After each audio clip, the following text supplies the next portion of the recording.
Asteroid of fear.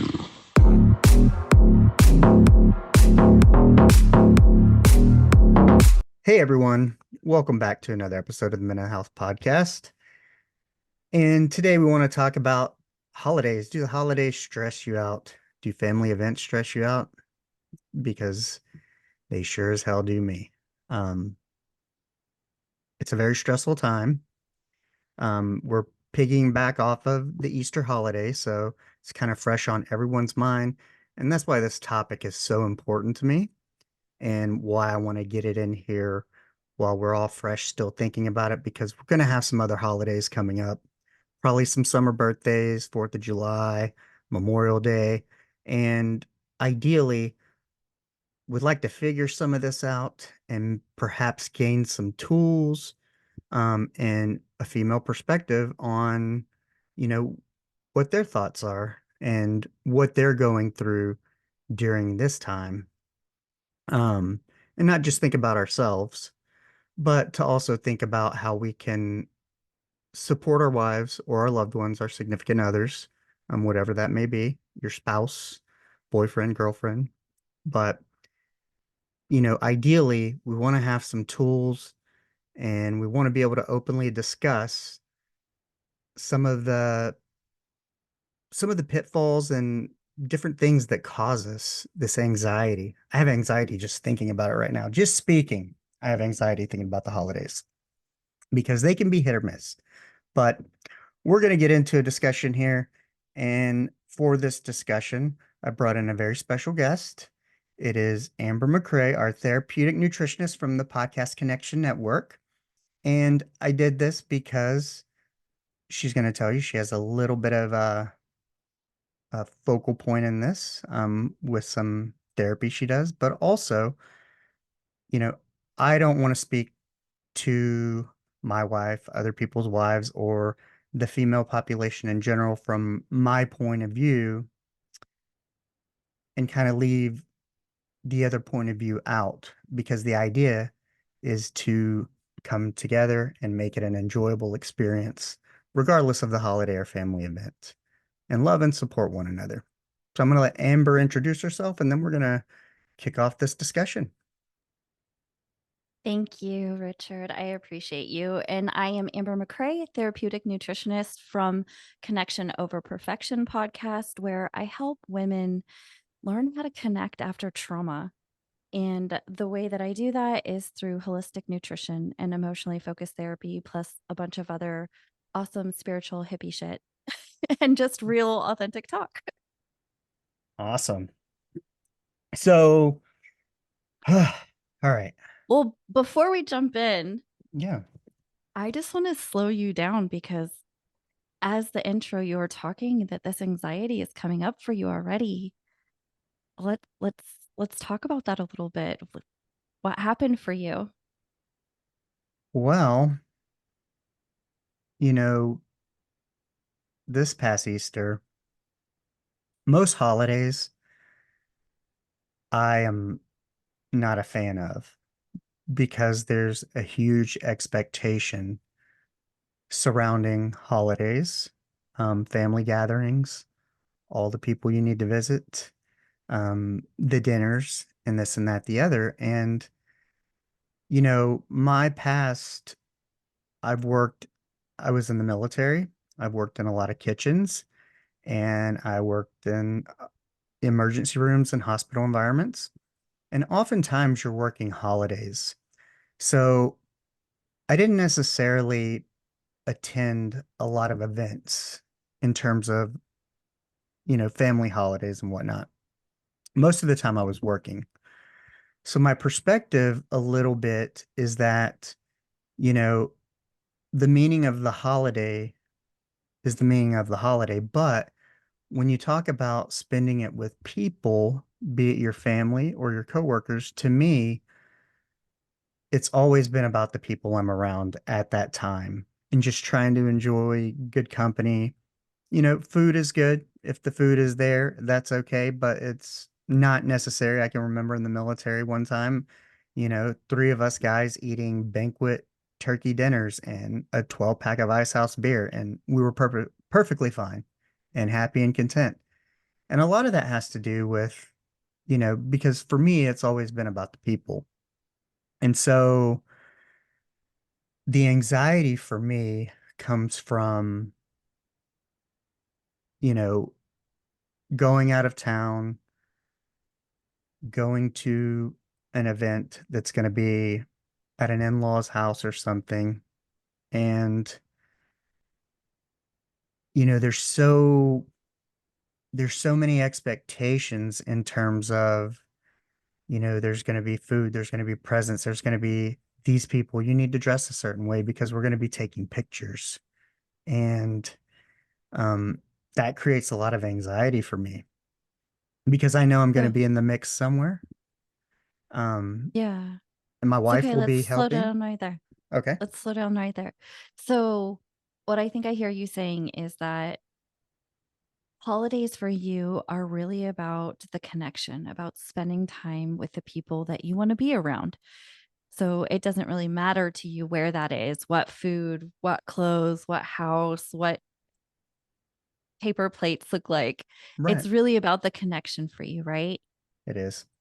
And so, when these holidays come up and there's all these expectations, it becomes something very different than just about the connection. That's correct. That makes sense. I Okay. feel like So I it just want to make sure. becomes about everything but the connection Mm, because it seems to be a series of tasks. mm.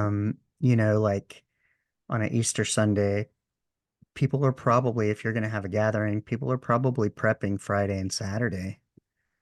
And so it's not just a matter of, hey, we roll in, but, you know, my wife, which she is a saint in that she always loves to help. She loves to help set up. I think she understands the pressure of these kinds of events as a woman, wanting to put your best foot forward, wanting to have your house completely clean and set up for guests. And so she's very helpful in that way. And so typically when we go, we're going to be arriving a little early and probably helping out. And, sometimes I'm the helper, sometimes I'm the babysitter, sometimes I'm the gopher. Hey, we need this. Can you go to the store and get this? This past weekend, I was the onion chopper since I have a lot of culinary experience. Um, but So what happens for you is it becomes more work and a lot of disconnect, which correct, is completely opposite of what you would like to do. And so no matter how hard you try over all these years, these moments are never about connecting. It's just about pressure and tasks. correct. And Yeah, that's a trying lot. to, because when we go out of town to my wife's, it's like there's her mother, there's the grown kids, there's that side of the family's grandparents, there's her best friend who lives in the same area. And, sometimes we're trying to cram, we have to make all the stops. We have to see everybody because we're only down every couple of months. And, so a lot of times it feels like when a holiday should be about you're not working and relaxing, but sometimes during the holiday, I feel like I'm doing more work, more running because you're trying to see everybody in that area. You're trying to, um, you know, be helpful and all this stuff. But um, I mean that does sounds it, very accurate, yeah, very spot on. yeah, So I it's mean it would make sense. And it sounds like, more of, and maybe this isn't the right word, let me know, but of a performance. Like you having to perform, put on, do all of these things that don't really resonate with you, but you're doing them because of the people that you care about. correct. Yeah, I'm a t-shirt and shorts kind of guy. Um, Not a huge I fan of pictures or collared shirts, but I do it. I think that this is a huge topic and struggle for, I think, almost every relationship. Yeah, I don't know any couple, including myself, that doesn't struggle around this area. it's a lot. And that's why I think it's a wonderful topic because, ideally, I think sometimes as men, um, maybe our wives don't understand that. Maybe it's never been voiced this way. Um, I'm sure I've voiced to my wife, like, well, I just feel like we have to make all these stops, we have to do all this stuff, but it doesn't really change anything because I still know it has to be done. And so I just do it. So there's no kind of validating of feelings or like, hey, I know you don't want to do this. I know you're doing it for me and I appreciate it. Um, if that makes So, sense. yeah, I think that what I'm hearing you say is that you have to do it, or that's what has always been done. So that's what feels like always has to be the same. And even though you voice and you say, this doesn't really resonate, I don't like this, I don't want to do this, and you do it anyway out of love for your wife, it doesn't seem to really have an impact on her as far as gratitude in what you're actually doing for her. Is that kind of what you're saying?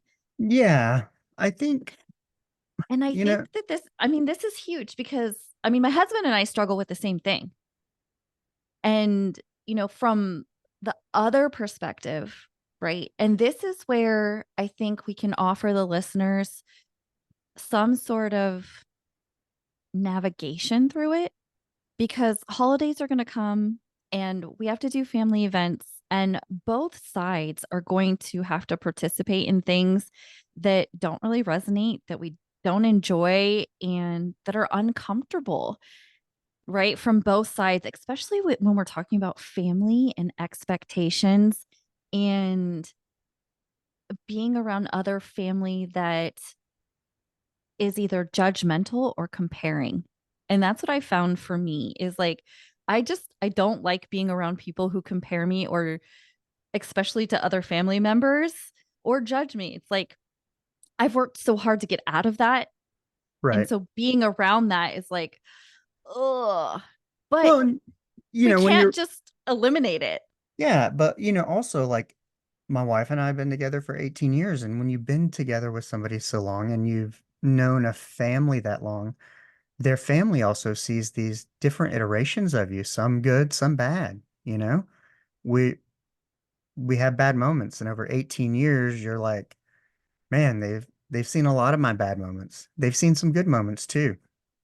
And so I think that's always a fear too of um hey, um are my in-laws seeing me on my good side? Do they see, if I was on the downswing, and if anybody listens to my podcast, you know that I was, but now I'm on the upswing.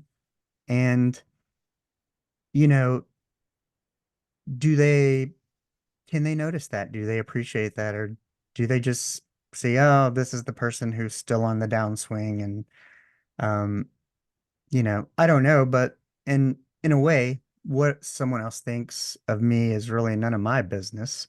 However, um, part of my nature as an empath, and as somebody who's received reward and praise for performance and pleasing, and because I love my wife, I want to please my wife. I want to please my in-laws, even if they don't think highly of me or something, you know? And Right. so that's a lot of pressure to feel. Um, Even though you feel like, I really shouldn't care. I just need to go there and be the best version of myself.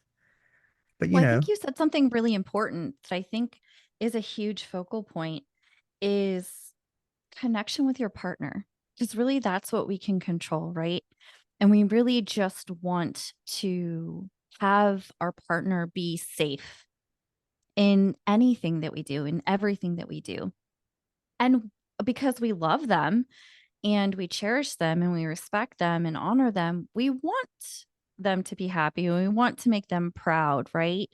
And so I think in this, even in those situations, even if other family members or in laws or friends judge us or don't approve or have really high expectations, if our partner is safe and is validating us, that's a game changer. And we can more easily say, it's okay, fuck it. We don't really care so much about what those other people think because the person that we care about most feels like they're on our side.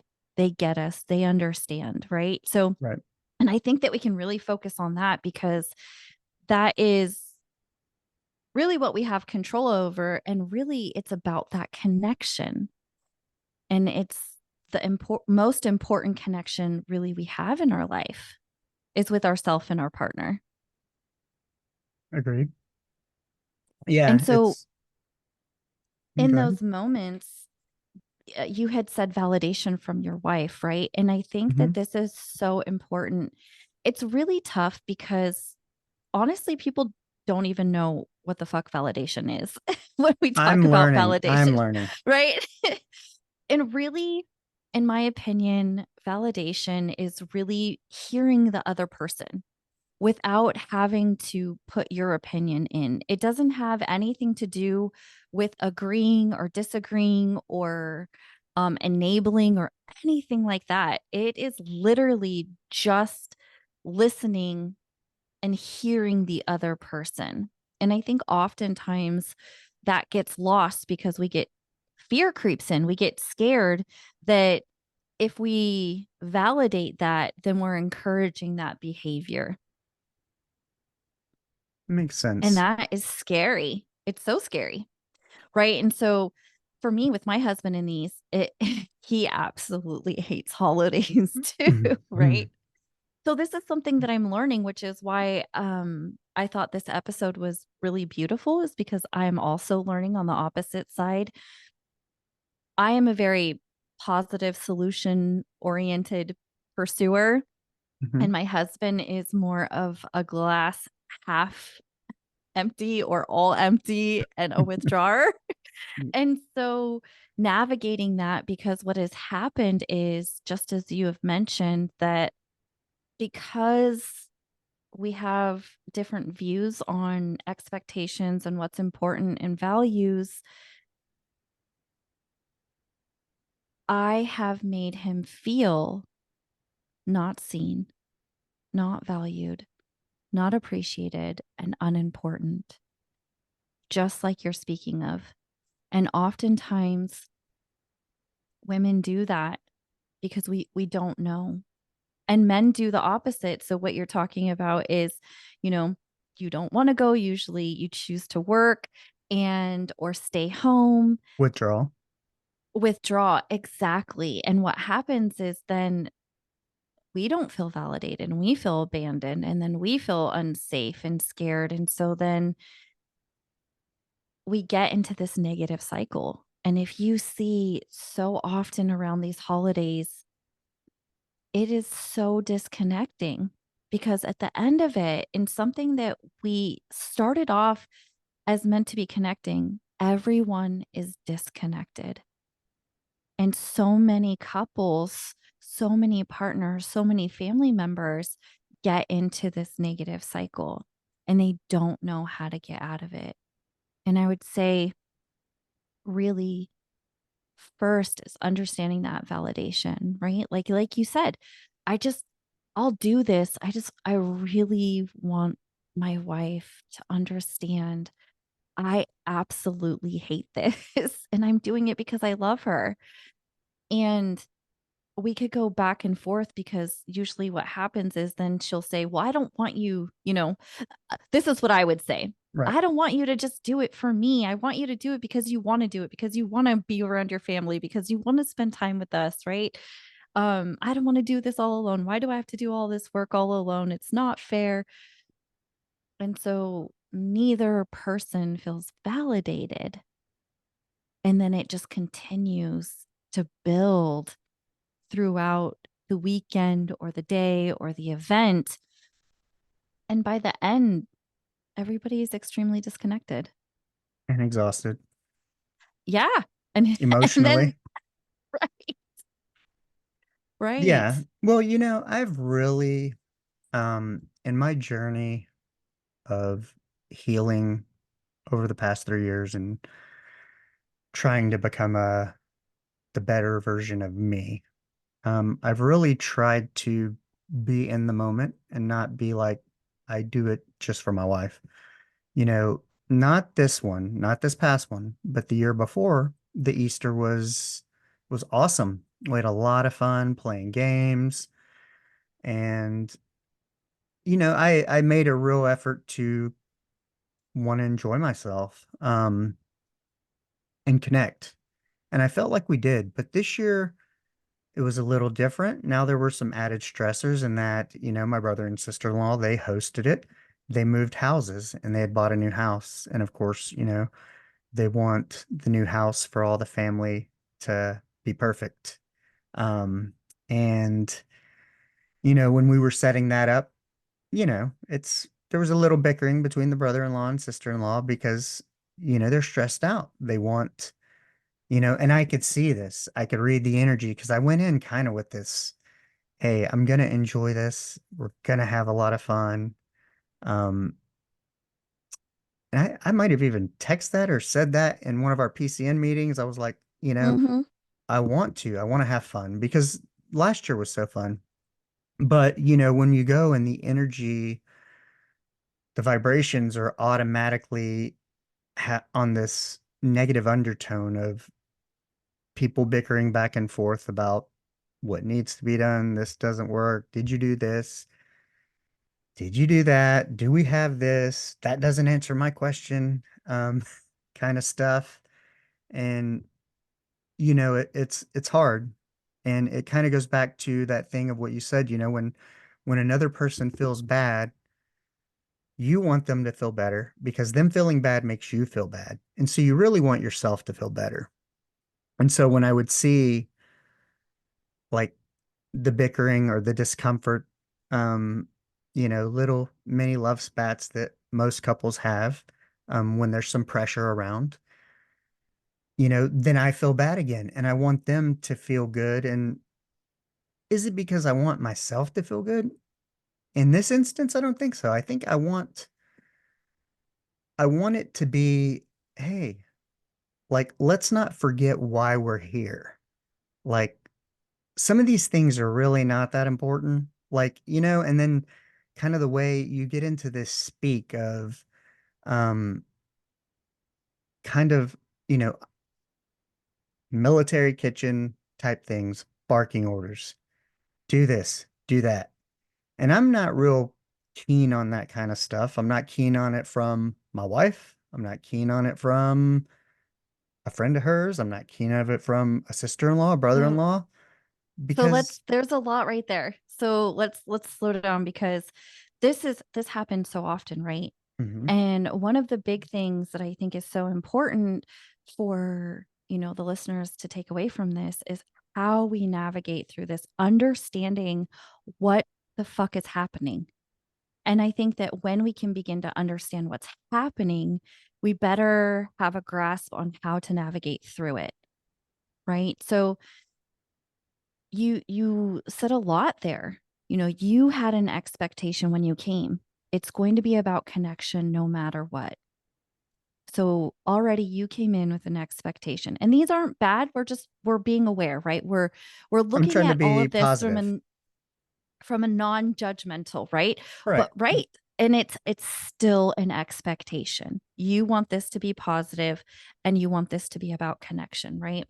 And so you walk in and your brother and sister-in-law, they're already in their negative cycle because Right. he doesn't want to do all this shit probably, right? He's like, why are we doing this? We just spent a bunch of fucking money on this house and now we have to spend money hosting a fucking holiday. He's like, I should have paid the lawn people extra to clean up all this shit. Right, exactly. And so he's frustrated. He's like, this is so much, he's Hmm. already where you were. He's like, I don't want to do this. And the wife is already with the expectations that wants it to be pretty because that is her programming and, Hmm. you know, the expectations that people have on her or that she has on herself, which are very normal and natural, but people don't recognize that this is even happening, right? Right. So being able to understand that. So they're already in their negative cycle. And so I would challenge you when you said that it isn't about you being making yourself feel better. When you said in this instant, usually when others are not okay, we want to make them okay so that we can be okay. And Right. you're like, well, I'm not really sure if that's true in this situation. So let's kind of unpack it a little bit and Hmm. see if that's how you still feel. So you have this expectation that it's going to be positive and it's going to be about connection. You walk in and they're already in this negative cycle, right? And you and your wife are trying to not get into your negative cycle, right? So there's already pressure there because you don't want to disconnect. You don't want to disconnect from your wife and you don't want to be disconnected from your family. So you walk in and you're already disconnected. They're disconnected. And so you're like, okay, right? And you said what their expectations are doesn't resonate with you because of your own triggers. Your military, your chef, what they're doing and what's important to them is having an effect on you. And you don't want that feeling. You don't want to focus on that. So, what they're doing is affecting you. And this isn't bad. We all have this. And I think it's so important to really understand and recognize what is happening for us. So I would love to hear when you walked in and they're bickering, what was happening for you? What happened for you? Was there anxiety? Did you feel it in your chest? What happened for you?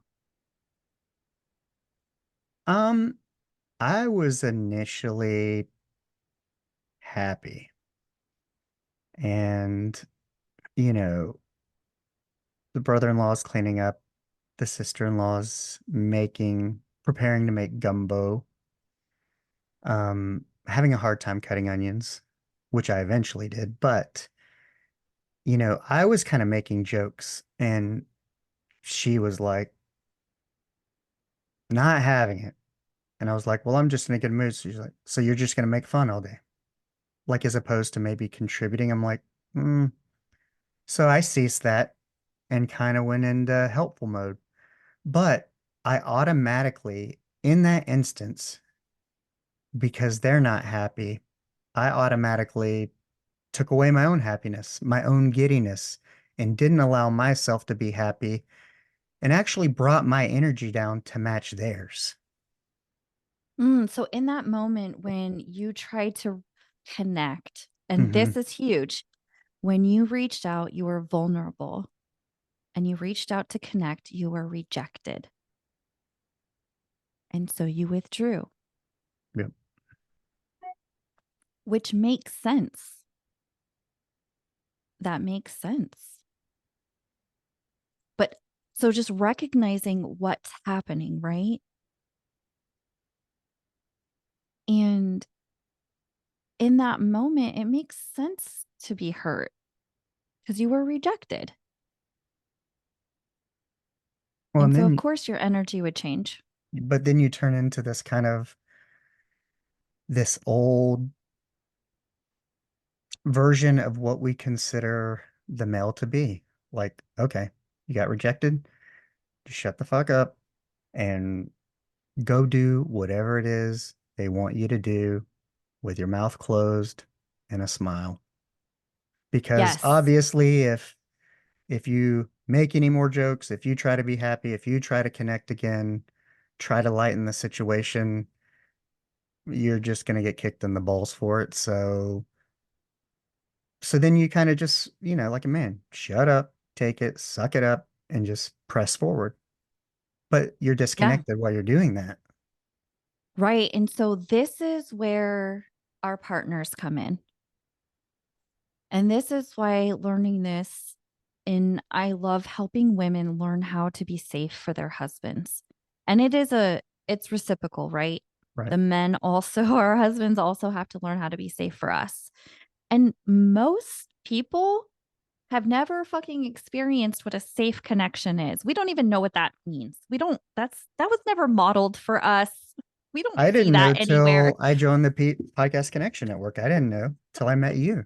I didn't even know Yeah, what holding space, safe connections meant. right. It's because it's foreign. It's a foreign language. And so nobody's experienced that. So when I say safe connections, I mean people are seen, heard, and valued and physically, mentally, emotionally, spiritually safe with that person. And it's okay that they're not okay, right? That's a lot. But to me, that's what love and safety, safe connections mean. And really, the key to a safe connection partnership is the ability to reconnect and repair, because we're all going to get disconnected. We're all going to fuck up and hurt one another and disappoint one another and get disconnected. But it's about being able to repair. And most of the times in relationships, like what you just said, I'm just going to shut the fuck up. Most men do that, right? Because they're like, nothing I say is getting me anywhere, just pissing people off. I'm already, I'm just going to obviously shut up, Shut down. shut down, withdraw. I'm not enough. Everything I do is a mistake. I'm just going to be quiet. And so it's when we have that, we're not able, okay, that is trying to remove the triggers. And women do the same thing. They withdraw. Most women pursue, they keep going, right? Which sends their husband into a further withdrawal, but that's a whole different topic. But what I'm trying to say is that we try to eliminate the triggers instead of reconnecting and repairing after they happen. And so in this situation, you're at your in laws, a safe connecting relationship would be like you being able to be vulnerable, going to your wife and saying, do you use her name on here or no? Okay. Yeah. So you go to your wife and you say, hey, right now I'm feeling really rejected. Like my feelings are really hurt. This just happened and my energy is gone and I'm pretty upset and it just sucks. Exactly what happened that I didn't want to happen happened, and I tried so hard and I'm really frustrated and kind of pissed off and I'm trying not to be in that funk and revert back to my old ways. That would be vulnerability, you going to your wife, right? And then in that moment, what she could do is validate, right? Normally, this doesn't happen because fear sinks in. She's like, you're going to withdraw. So she's like, don't withdraw from me. Just, it's fine. Don't worry about it. Just ignore it so that you stay present, right? Because that's our fear, is that um, you guys are going to leave us emotionally. And we actually do the opposite, because if we were to say something like, yeah, I could see how that would be super hurtful. And I know that you've been trying so hard to stay positive and just connect. And I know I see you trying to connect. And I know that's so important for you. And so it makes sense that that would be hurtful and you would be frustrated. You know, how could I be here for you right now? What do you need from me? I mean, how does that feel even in just saying that?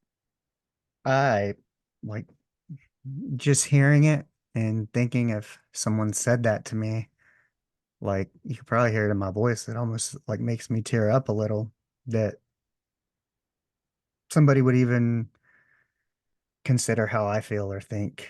Um, but you know, the thing is I don't think my wife or the sister-in-law, like when I was making jokes and trying to be helping around, whether it was chopping this or chopping that, I don't know that they understood that what I was trying to do was connect so we can vibe, so I can help you so you don't feel so stressed out.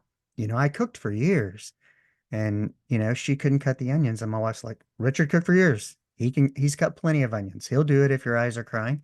And I did it. And I chopped all the vegetables and whatnot. And I was more than happy to do it. Um, but So you what would know, it look like if you said to your and all of this is really vulnerable and I understand that. And mhm, most men aren't just going to do this right off the bat, but I know that you've been doing some work, so I'm just going to throw it at you. What would it have been like if you when your sister-in-law said that to you and you looked at her and you said, "Hey, I'm just trying to connect with you. I want to help. I see that you're stressed out. I see that you're already frustrated and that you want to provide this beautiful meal and things aren't going the way that you already want them to. Hey, could I just give you a hug right now and just let you know that I appreciate you putting all this time and energy into hosting this for us?" probably sucked the wind right out of the sails and we'd have had a different conversation and probably a whole different weekend. And maybe even her and her husband would have had a different weekend. Right? Because we all just want to be seen and heard, and none of us are doing that. Something is happening really big for everyone. And I think that Agreed. that's the huge thing is that we forget to see and acknowledge that because we're so focused on, are we being seen? Right. And I do this too. And I'm speaking because I am super shitty at this with my husband. You can ask him. I am great with everybody else, but when it comes to my husband, because he is a withdrawer, I get scared to death and that fear kicks in. And I feel like I have to be like, no, be positive with me. Because if you're negative, then you're gonna leave, right? And it's subconscious. We don't even know. And so it's something that I am really, really having to work on, but I think the more that we talk about this, the more that we make it aware, is that it won't be a foreign concept, right? Even your brother-in-law, what it would have been like if you were like, you walked in and you saw that happening, you're like, "Hey, come here, dude." You pulled him outside and you're like, "I see you. I fucking get these holidays are insane. I see that you're trying to be there for your wife because you love her so much. I'm here. It's important for me to connect with you this weekend. And how could I do that? How could I be here for you?" None of us know what the other people fucking want because we don't talk about it. It's like this secret unknown of how we are there for one another. Just like you were saying, you don't even think that your sister-in-law and your wife even know that you were trying to connect. Like these are conversations. And they don't happen because people can't be vulnerable because it's scary as fuck. Right? But we have to start somewhere. Somewhere, somebody has to be the example of what nobody's ever experienced. And you can't tell people. This is something people have to experience. Just like you experienced when I even spoke about the validation for you, or what it would be like if you validated your sister and you saw her, Hmm. or you and your wife before you even leave for the trip, any holiday. What if you guys sat down and you validated prior and talked about, "Hey, what is what is your expectation for this weekend? What does that look like? How can we do this dance together? How can I be here for you? How can you be here for me?" And this is going to take trial and error, right? Because so like with my husband, I found out we went through something and he tried to hold me and talk to me and I was like, "Please don't talk." And he got scared. He's like, "Shit, I said the wrong thing." And I was like, You didn't say anything wrong. I just recognize that in this moment, I don't want words. I just want you to hold me. And so getting to this place where we know what feels good for us and we can communicate that. So even prior for you guys leaving, like, hey, I know that it's so important for you to for us to see all these people and, see your family, and I get that, and I know it's so scary for you when I withdraw. And I know something really big happens for you when I emotionally leave you, and I don't want to do that. If you see that happening, can you let me know? Because sometimes I don't even recognize when that's happening. You do it so often that it becomes a natural instinct. And Yeah. not only that, though, given my history, like my last job when I spoke up for myself, and they basically were like, you should be thankful you have a job. Fuck you and your raise, or what you think you should be getting. So you think about Right. that. The military has always been this kind of culture of push it down and do what you're told. And the same with the emergency room, but kind of the distinction I wanted to make, and this was something I thought about on the treadmill today, was the other reason I get so, I think one of the things that causes me the anxiety and frustration is, you know, and trauma feels different for everyone, but hosting this party might be traumatic to them. But like to me, when you bark orders at me, like this is not an emergency. This is not the ER. This is not the military. We're not being shot at. There's not somebody rolling in here on a stretcher, having chest compressions. So take it down a couple of notches and, you know, let's do this, but let's do it with a smile and not this kind of whatever it is, this friction. Well, what I'm hearing you say is that, hey, something happens for me when you speak to me that way, or I hear that being spoken to other people. It sends me back and it doesn't feel good. So I need you to stop doing that so that I can be okay, which is not bad. It's just recognizing, you know, uh, sounds like a lot like PTSD. And I think PTSD, people, are like, oh, it has to be from the military. It has to be from this. PTSD is just anything that brings you right back to a traumatic experience. And Right. traumatic experience can literally be anything that happens to you that feels traumatic. It changes your body, and your body remembers that on a subconscious level. But the interesting thing is I perform so well under pressure and like in the ER and in kitchens where it's fast paced, and I don't mind the yelling actually. But it's kind of that's the environment because in those environments, food, um, healthcare, like emergencies, they need to happen fast. And so there's this is the way it needs to happen, and I don't take it personally. Um, because these are the circumstances, but when you get those outside circumstances, and I hate to say that, maybe they consider that an emergency. That's their form of trauma emergency, but it's not my form. My form is much higher, like seeing Right. people die, seeing holding somebody's leg after they hit a retaining wall on a motorcycle and they're going to surgery and I'm sending their leg to pathology. Those are emergencies. Right. And I think that it just comes back to, like you said, trauma and catastrophizing things looks different for everyone. Right. And Right, so recognizing, because we can't change how somebody reacts or responds. right. Right. But what we can do is recognize what's happening for that person. And you being so in tune, you recognizing that something really big is happening, like for your sister-in-law, right? And so Hmm. this is the change. So you recognize, okay, this is really big for her. I can't make her not feel big about this, but what Right. can I do? Is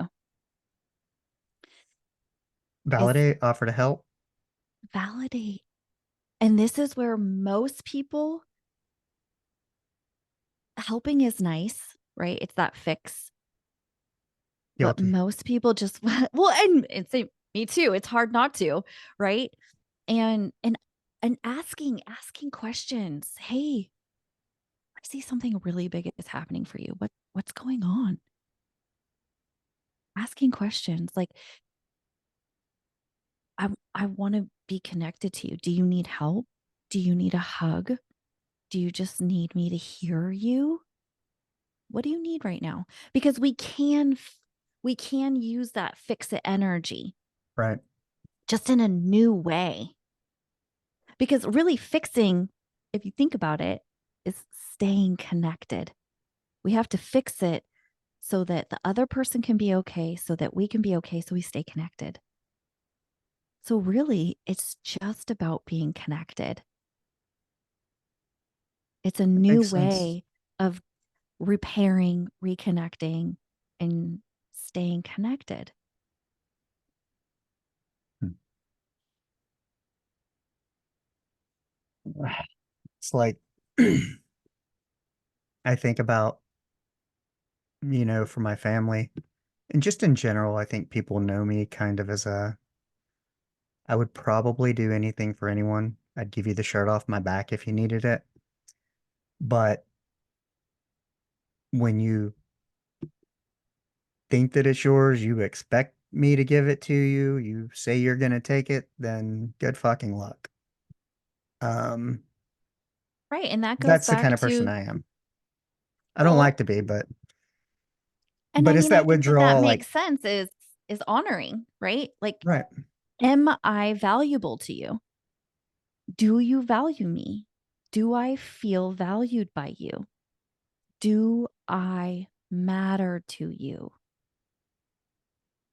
Because I want to be a value add in every situation, be it a conversation, um, a place of employment, our podcast connection network.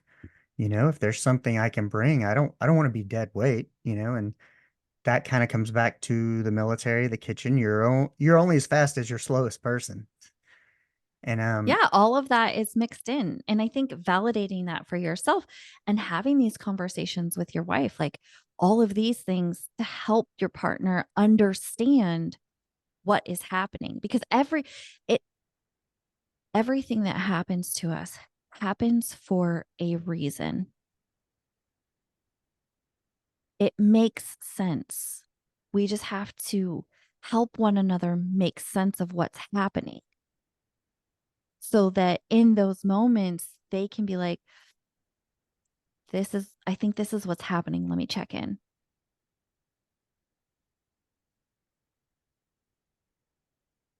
And it's not about making them go away. I think on this like healing journey, people try to figure out how to make their triggers go away, how to make their trauma go away. And I it ain't going say nowhere. that's not fucking possible. Right?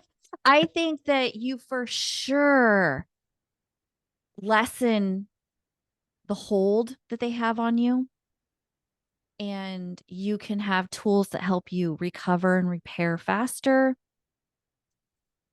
But I think that also in the moments that we disconnect in our triggers, those are opportunities to reconnect. And that's where the magic happens. It's an opportunity to deepen those connections. There are moments to see one another.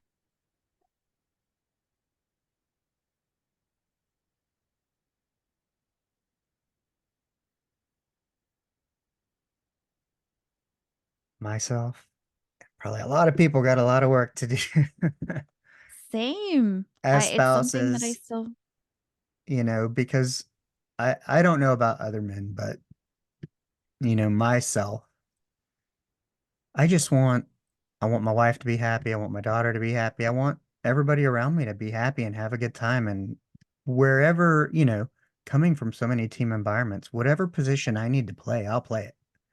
Um, because I look at the collective. Are we accomplishing the overall mission? And where do I fit best into that? But ultimately, for holidays and family time, um, events, I think that the connection is the overall goal.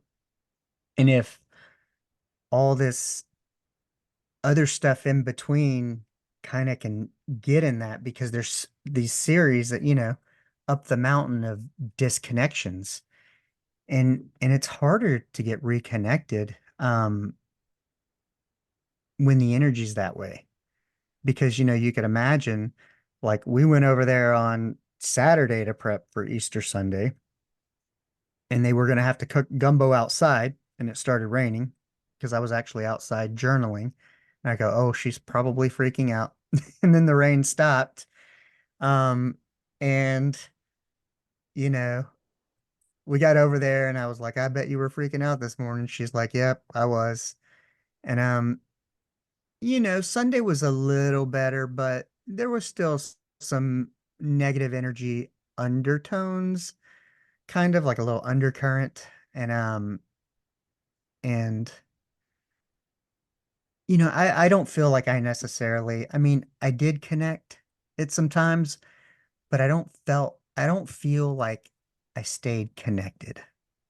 Like the entire time, like I wanted to be, and really be in it and really enjoy, because, on my podcast, I talk a lot about chicken today, feathers tomorrow. Say what you want to say to the people you want to say it to, and enjoy it, because you just don't know.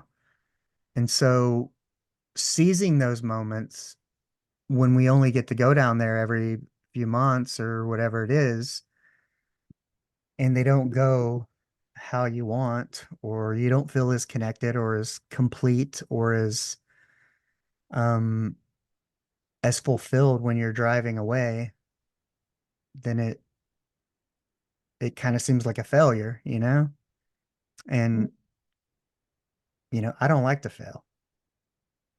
And then it's like, well, is it something I did? Did I disconnect? Was it the joke I made initially that disconnected the whole damn thing and never stayed connected? And, you know, and Yeah, then it's a that's a lot. lot, It is. And right? and and the other part is, and you can answer me this, but I kind of think of it like a mob mentality, in that, you know, I could clearly see, when we got out of the car and my sister-in-law had a certain energy, my wife automatically matched her energy. And so, later down the road, my wife and I end up in an argument over driving, over something completely stupid. And, you know, I'm like, is do women's energy rub off on each other if they're, you know what I'm saying? Kind of, do they jump on board? Like, if this is stressful for you, or you had something and you're like, man, fuck that guy, there, your friends gonna be like, well, fuck that guy. Well, I mean, I think that there's a lot in that, right? So before we get to that question, I kind Uh-huh. of just wanted to talk about something that you said that I think is very common. Most men just want peace. Correct. They just want peace. However the fuck they can make that happen, they just want peace, right?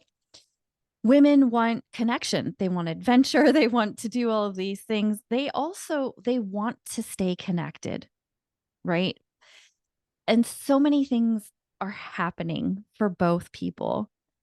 So I just want to kind of reiterate that is that most men just want peace. However the fuck that they can get that, right? And so in those moments already, I think because of our programming and not being able to really understand and communicate, it already feels like a disconnect for women because they want so much for their men to be involved and want it as much as they do. Women, most women, not all, most women love doing the activities. it's fun. They love it, right? They love dressing up. They love buying the paper plates that men don't even give a fuck about, right? And so the women are like, be excited with me, want to dress up. And the men are like, be peaceful with me. How do we make this peaceful? And we're trying so hard for both people to make the other person do so that they can be okay and enjoy and stay connected. And it doesn't work. That's and that's like the negative cycle, which we keep getting into, right? So I think that that happens. And that underlying current that you were talking about that carried over on Sunday is because nobody was validated and everybody stayed in that negative cycle and they pushed down their feelings and everybody had to pretend and fake it from that point on. Yeah, and I don't like that. Right. Right. And nobody does, but Doesn't nobody feel knows how to get the genuine. fuck out of it. Right. Nobody knows how to get out of it. Right. Um, and so the other thing with that is this is why I am so passionate about helping and teaching others how to connect and have safe connections because it is selfish. I want to be around people who are safe for me. I want all of my family to learn all of this so that we can go to family functions and reconnect and repair.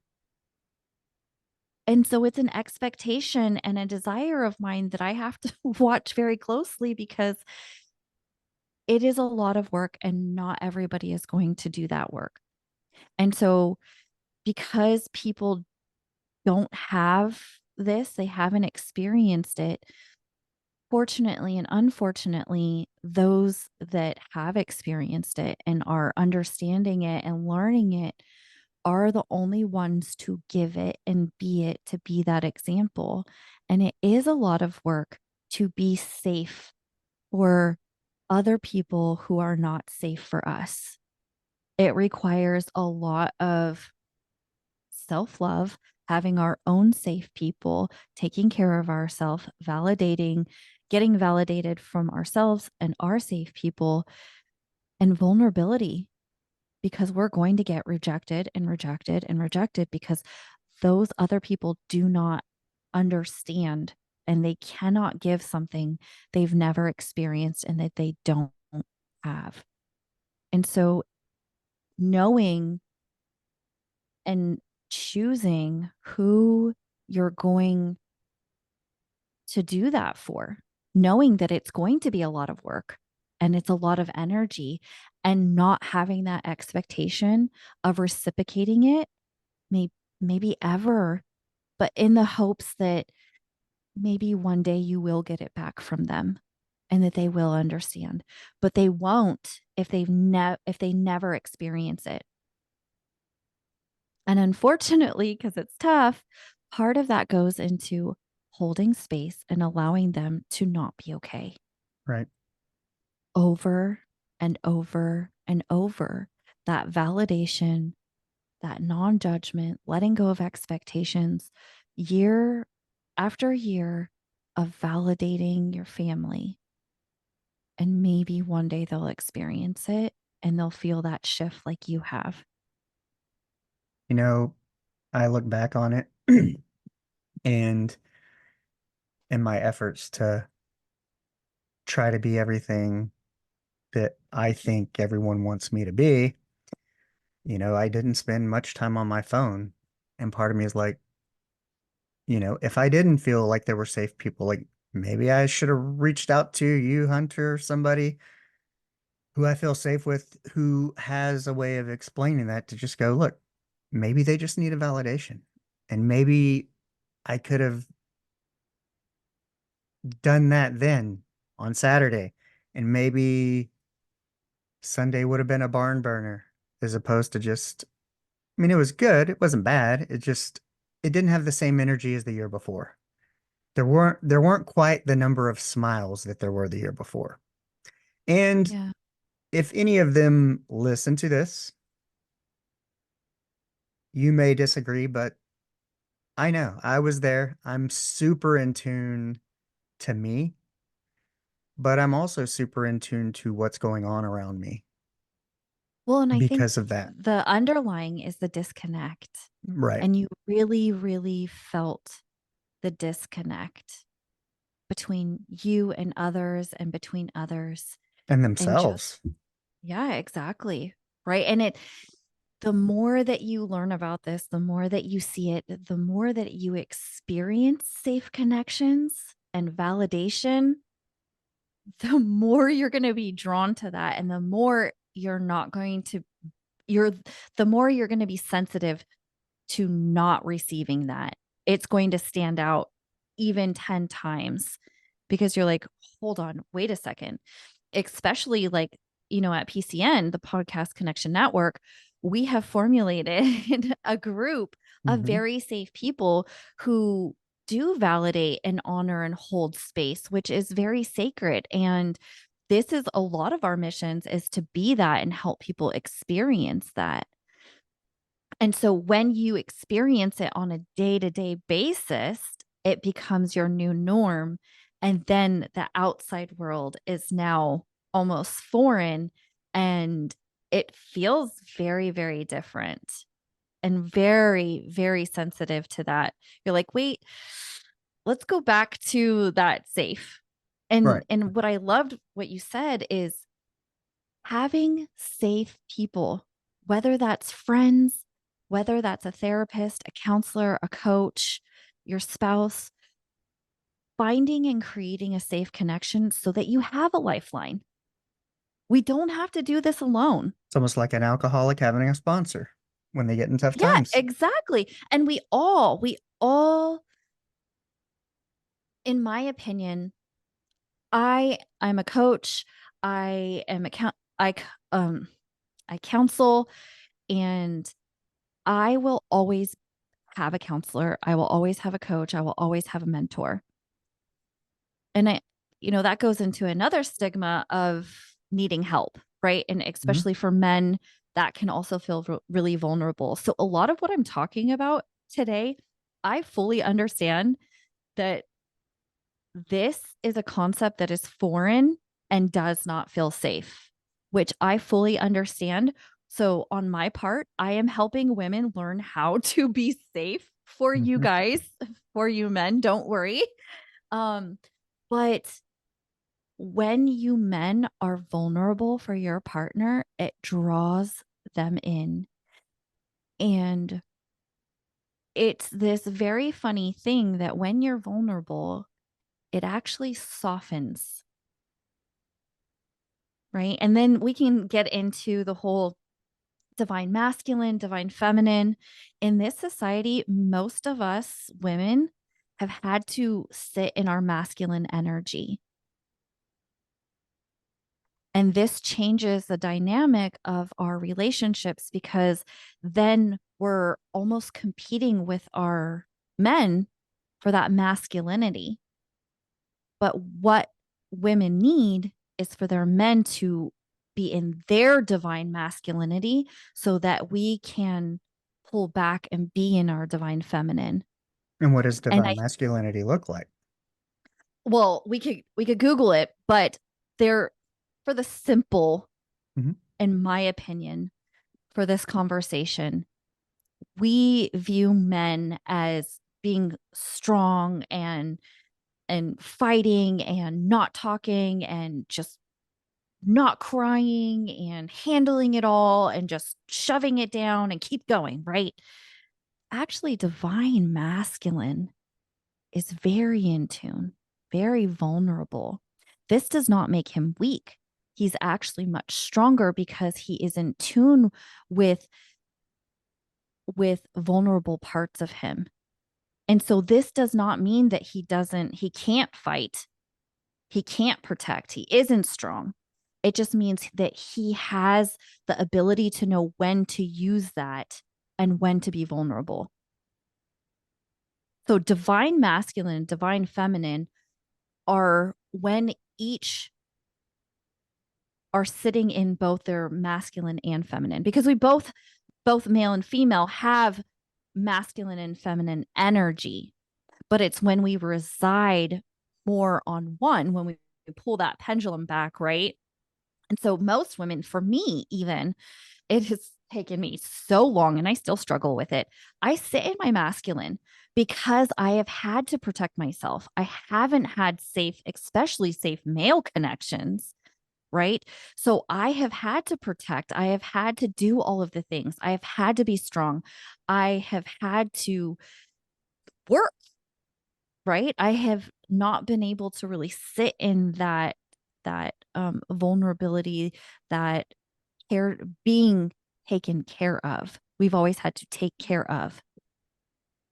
So the divine is when we are, I don't like the word balance because we're never really balanced, but when we possess a good amount of both of those energies within us so that we know how and when to tap into those energies. Does that make sense? It does. And it was interesting that, I'm in tune enough to know, like I said, when my wife and I got in the argument over driving, I didn't say a lot and I kind of cold shouldered her, which not like intentionally, but it's like if you can't say something nice, don't say anything. But also, like I was afraid just create an argument that would never end because it only took a little back and forth of the argument for me at some point by the end of the ride to go, it's not about what lane I chose or when I chose to turn. And until I could kind of sit on that, because I was like, I need to make sure why I'm really upset and also, try to see why she's upset. And then, in thinking about it, I really couldn't pull her perspective, but I was like, I felt like we've been together 18 years. I've flown you to San Francisco, Chicago, driven from Chicago to Sheboygan, Michigan. We've been to Myrtle Beach, Georgia, Florida, everywhere. Like, I felt like you don't trust me to get us, you know, 10 miles down the road, um, after all this. And that's the way it felt to me. Now, it's probably not true at all. Um, but I did understand at some point that sometimes the argument is not the argument. It's about something deeper.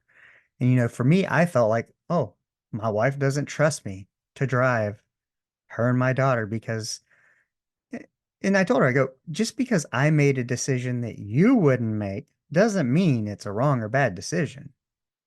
You know, you're Right. not required to chime in on this because you're in the passenger side on your phone. Like, if you want to drive, drive. And it starts this, it's Negative cycle. horrible. Yes. And so again, in those moments, recognizing what's happening, right? Because hmm that's all we can do to get out of the negative cycle. That's the first thing we can do is recognizing something just happened here. You're on a merry-go-round. Something just happened here. And something happened for her and something happened for me. You know, what happened for me? And correct me if I'm wrong. I think I hear you got triggered. You felt defensive. You felt attacked. You felt untrusted, unvalued, unrespected, Yep. misunderstood. So all of All that happened for you, right? Is that close? it is. And I withdrew. And you withdrew, right? So recognizing that that happened for you, right? And then getting curious, turning to her, you know, I something just happened for you. What happened? And oftentimes also understanding our partner and what they've been through. Trauma holds in our body, right? The body keeps the score. Have it Great on book. Audible. Yes, I've listened to it several times. The body keeps the score, and that lives on a subconscious level, right? So knowing things about our partner can help us understand when these things arise because oftentimes they have no fucking clue what even happened for themselves, Right. right? So, you know, has my wife been in a car accident? Has she had trauma in the car? Asking those questions to And she myself, did. Had her mouth And wired shut from a rollover. And so understanding that, immediately you can go, I wonder if this is a trigger and her body is trying to tell her, hey, I got to keep safe. Because correct me if I'm wrong, maybe something happened. Like you said, you got into a different lane and she's like, why are you doing that? What's happening? Right. Mhm. This really big, like you said, this is not an emergency. Why are you freaking the fuck out? I go, why are you starting shit with me over this? Right. And for her and her body, I mean, she's not here, so Right. I could only guess and speculate that Pontificate. this, yeah, that, her body's like, oh shit, I'm in a car. Something felt off. Something looked scary. What's happening? We got to keep us safe. And for her, that was an emergency because she's like, I don't fucking, and this is not conscious, but her body's like, we don't want to be in another car accident. That was terrible. That was traumatic. I don't ever want to fucking experience that. And so in that, she's like, keep me safe. Whatever's happening, what are you doing? You have to keep me safe. This is an emergency. And this is where so many things happen because a lot of times when you hear people say, like, they freak the fuck out for no reason. There's a There is reason. no, exactly. There is no reason. There's always a reason behind when somebody freaks out. We just have to figure it out. We just have to understand. So, knowing that about your wife, right? Knowing even now that this probably affects her body before she ever even gets in the car, that her body is already in On guard. protection mode. Exactly. So, in that moment, now knowing this about your wife, what would it have looked like if she was like, whoa, what happened? Why did you switch lanes? And recognizing, hey, something big is happening for her. I did get triggered. I feel this. This makes sense because of my own experience and maybe where that comes from. Understanding where your not enoughness, where what happens for you comes up, right? And that is important and valid because something big does happen for you also. But right now we're kind of just Right. focusing on what happening with your wife and turning to her and say, or don't turn because you're driving, just talk and say, hey, I see something really big happen for you. Like, what's going on? And she may not even know.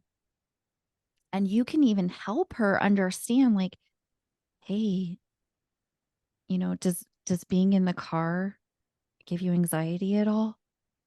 Did something come up for you? Get curious Yeah. because help her also understand what's happening for her. Help her make sense of it because it might be just as fucking frustrating for her. She's like, I don't know why I freaked out. I just freaked out. Okay. Like, get off my case. Like, Right. just drive We proper. just stopped talking once we couldn't stop arguing. Right. Because it's trying to get the other person to understand and see what's happening to us when we don't even know what the fuck is happening to ourselves. Right. And that negative cycle, right? So stopping that negative cycle and just saying, hey, I see something big happen for you.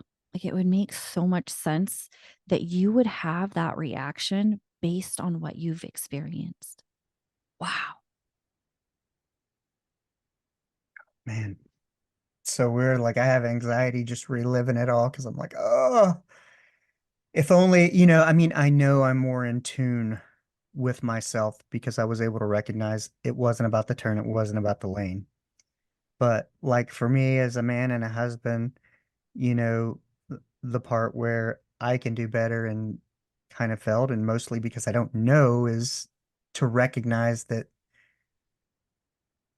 yes, it wasn't about the lane, but maybe it wasn't about me, and maybe it's not that she doesn't trust me. It's something with her that I'm not attuned to, that I'm not tuning into, that I'm not asking the right questions. And, you know, So, like these missed moments of opportunity. yeah, because I So, want to be the best I can be. I mean, I've done a lot of work on myself to be the best version of myself for me, for my wife, for my family, my daughter. Um, and What if I told so you there is an opportunity to reclaim those moments? I'll take them. And so most people feel silly, but this shit works. They're called redos. Take your wife, go sit back in the car. It may feel silly. Try it. Just say, hey, I just want to try something. Do this with me. Go back into the car. Say, hey, can you tell me, something close to what you said? Like, Hmm. re-say Um, that. Like, ask her to re-say what she said. Like, why the fuck did you get in that lane? yeah. Why did you get in that lane? And I go, well, because I thought Right. that But this Diesel is was going to stay in that lane. right. But this is your opportunity for a redo. So when she says, why'd you get in that lane?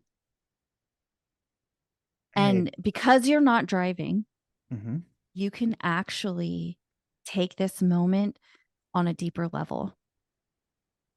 You can turn to her, even grab her hand, look her in the eyes, and say, hey, I see that you're really scared right now. And that makes so much sense what you've been through. And I really want to be safe for you. I just want to let you know that I see you in this moment.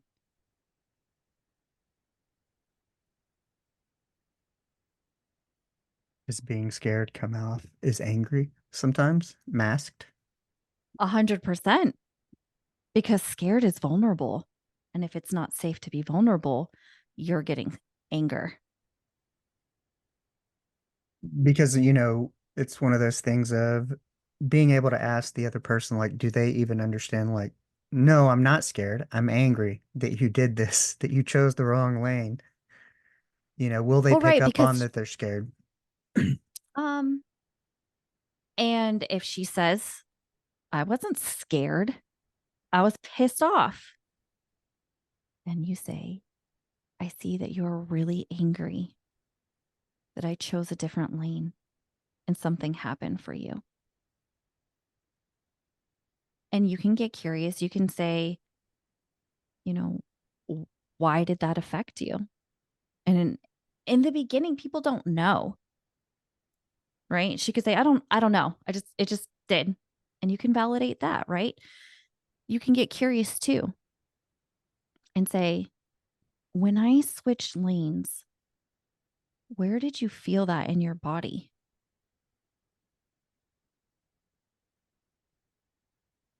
How did you know that I switched lanes? What happened?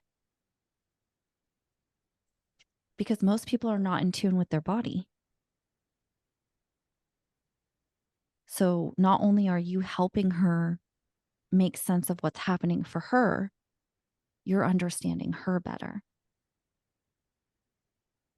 Feel like it had to be the body because she looked up from her phone to notice Right. what But I did. it happens so Yeah, fast, it did. right? It happens so fast that when you're not really in tune, it takes practice. It's like building a muscle Right. to even recognize that it's happening, right? And so that's also what we can offer people is being that example. Like, man, when you said, hey, change lanes, something big happened for me. I felt it in my shoulders. I felt it in my jaw. I felt it in my chest. I felt the heat starting to rise from my stomach, right? And so you being that example, and it's dual. It helps you connect with your body and know what the fuck is happening to you. And then it also helps other people understand what's happening to them. Like even in this conversation, I feel it in my chest, I right? feel it The in the anxiety, right there. right? Because we're being in that situation. I've been where your wife is, and I'm like, what are you doing? And my husband knows because I've been in car accidents since I was little. And so I literally will slam on my passenger brake with my hand on the dashboard, right? And I will try to step on the pedal that I don't have on the passenger side because we've been in so many rear ends. Right. Wow. And so that's happening for me. I'm experiencing this for myself as we're talking about this. And I feel it in my chest. I feel being in that car. I feel being disconnected from my husband when he doesn't before he didn't understand what was happening to me. You know what I feel? I feel, but it's a good nervousness, almost like when you, back in the day, you want to go ask a girl out, you get nervous. But I think I feel nervous. The anxiety is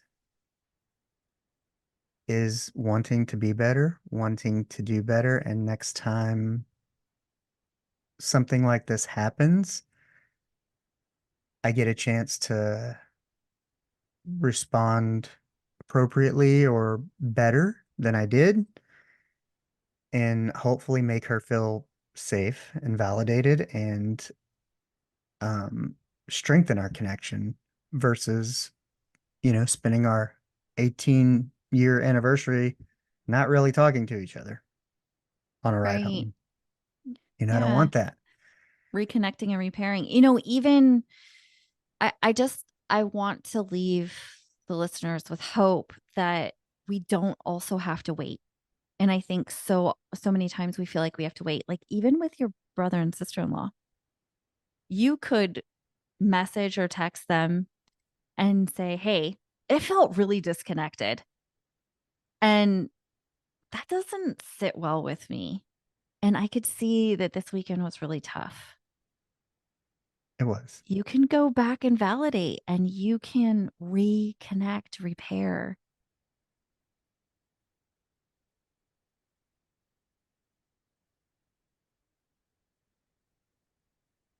a lot of We work to don't do. have to wait. That's like what you said is don't wait for tomorrow, right? Yeah. Is we don't have to wait for those opportunities. I love redos. I use them all the time. And they sound silly and they sound like they won't work. I guarantee you, try it. Even just having this conversation, Right. it's felt validating, right? Yes. And and so imagine having that with the person that you're disconnected from.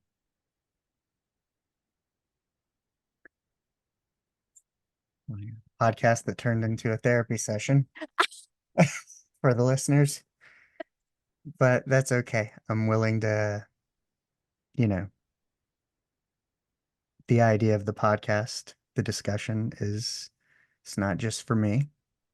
Or when I talk to other people, many times I'm reminding myself of what I need to do, who I need to be.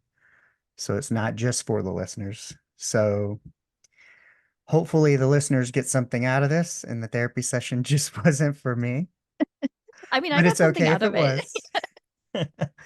was. Because ideally is, you know, we want people to really be in tune with themselves and understand that many times what you think is the issue is not the issue, but really getting to that root cause and figuring out how we can, let's try some things. Let's try some solutions, some validating, some reconnecting, and see, see where it goes.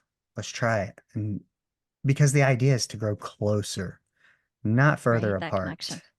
Yeah. And, Right. And it's like 18 years of being with someone, like you would think you would figure it out. But we go through so many different iterations of ourselves, kind of like I said before. Um, and, we do better once we know better.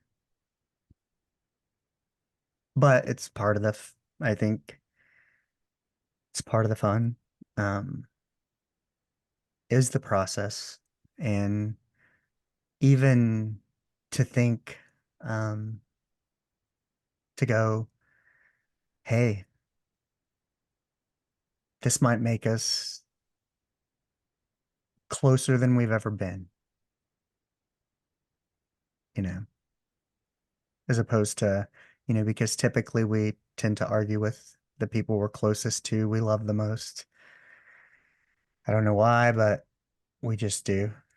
Well, because we can be the most vulnerable with them Makes sense. and they get to see our raw, right? And like you're talking about, unfortunately, because we're not really connected to ourselves and we get caught in a negative cycle, is that they see anger versus sadness. And so when we can understand, like you said, the root of, am I angry or am I sad? And so much of it comes down to abandonment. We don't want to be alone. We feel too much or not enough. And if we feel those, and if we are those, the people that we love and we need are going to leave us.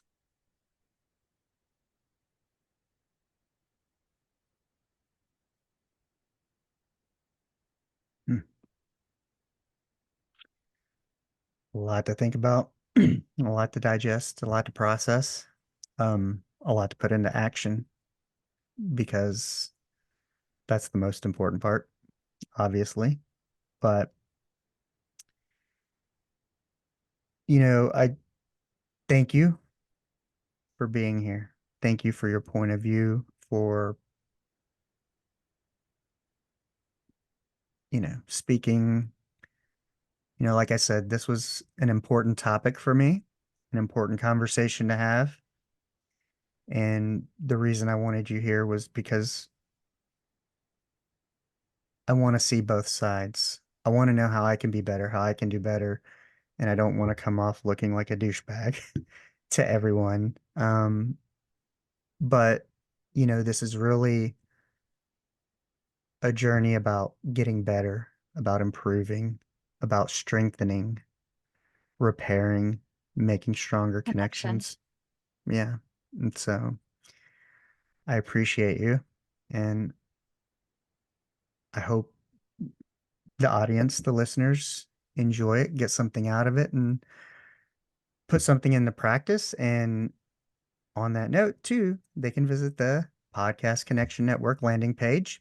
It has all the podcasts in there, which is the Men of the House podcast. That's me. We got Connection Over Perfection with Amber, who's in the interview. We have Hot Mess Espresso with Heather Harrington, Magic and Metamorphosis with Amanda Hope, and The Nonchalant Perfectionist with Ethan R. Gibson, who also has a book on Amazon. And everything is connected with Hunter Allen. But if you go to that page, you'll see a little bit about all of us, but you're also going to find a place to listen to each of our podcasts, but also some resources. And if you like what you heard in this discussion, um, you liked Amber's point of view, go over and check out her resources. She has a lot of things she can offer. She offers counseling sessions. She offers nutritional advice and help. And, I just, man or woman, you know, go out there and, try to be the best version of yourself and go out and be the person you would want to meet. Yes, What do you thank think? you. And if yeah, that was great. If I could just leave with one thing, and Yes. you can either add it in or not, is that I think it's so important that it's not about what's wrong with us. It's about what happened to us. And if we can come off with that intention and knowing that there's nothing wrong with us. And oftentimes we ask, what's wrong with us? Why can't we get this? What's wrong with them? And it's not what's wrong with them or what's wrong with us. It's about what happened to us. That makes so much sense when you say that because the next morning after the whole event, got up and I said I might go to the Waffle House, and my wife, and I was getting something out of the fridge, and she's like, "I thought you were going to the Waffle House." And One I second, okay, but I'm almost done. I still You can hadn't come in just healed, and I was like, "What did I say?" No, blah blah blah blah blah. She goes, "What's wrong with you? What's wrong with mm, you?" We do that so instinctually. What's wrong with you? You said this, now you don't want to. You wanted ice cream earlier, now you don't. What's wrong with you? But it makes so much more sense to go, what happened to you? Because if I was standing at the fridge and she said, what happened to you as opposed to what's wrong with you? Because typically, if you ask what's wrong with me, I'm going to tell you nothing, even if there is something wrong. But if you said what happened to me, say, do you remember that little argument we got into last night? Well, I'm still feeling that because I don't think it was about that. And I don't think we're in the place we should be, you know? So it makes a lot of sense. Yeah, it does. And if we get curious too, that's where that curiosity comes in, right? And there's also a book. I learned so much. Uh Whatever you think about her, but Oprah Winfrey and a neuroscientist. Um, and the book is about what happened to you because it's helping everybody make sense of what happened to us versus what's wrong with us. Right. Let go. Asteroid of fear.